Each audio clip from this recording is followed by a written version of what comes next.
This story is about the greed, but not love. In 1973, the richest man in the world was given a choice: his money or his family. He chose the money without hesitation. This is the story of Paul Getty, a man who had everything but a heart. To understand the kidnapping, you have to understand the greed. Getty was a billionaire, but he was pathologically cheap. In his British mansion, he famously installed a payphone for his guests. He didn't want to pay for their long-distance calls. His grandson, Paul, was the opposite, a golden hippie living in Rome. July 10th, 3 a.m., Paul was walking alone near the Piazza Farnese. A van pulled up. He was snatched off the street and thrown inside. He was driven deep into the mountains of Calabria. The kidnappers sent a note.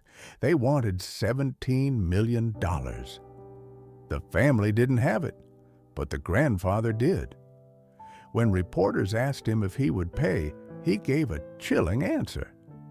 He said, "I have 14 other grandchildren. If I pay 1 penny, I'll have 14 kidnapped grandchildren."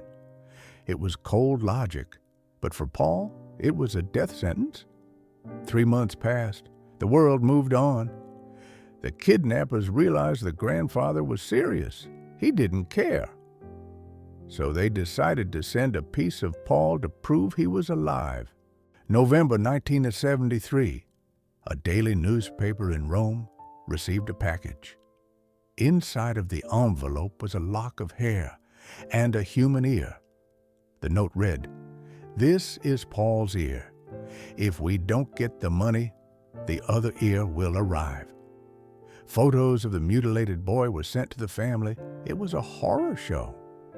Finally, the grandfather agreed to negotiate, but on his terms. He negotiated the ransom down from $17 million to $3 million. But then he did something even more shocking. He asked his accountants, what is the maximum amount that is tax deductible?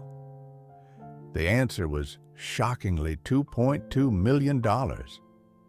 So the greedy Getty paid $2.2 million. He refused to pay the rest. He loaned the remaining $800,000 to his son at 4% interest.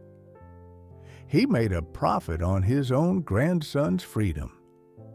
The money was delivered. Paul was driven to a gas station. He was found shivering, bandaged, and traumatized. His mother told him to call his grandfather to thank him. Paul dialed the number. The phone rang at the British Manor. Paul Getty refused to come to the phone and was relaxing. Paul never recovered. He spiraled into addiction and tragedy.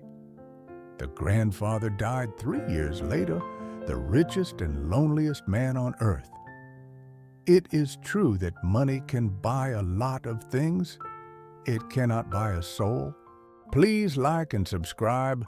We work really hard to create videos, and for more thrilling and exciting videos, just comment below. For now, it's a goodbye.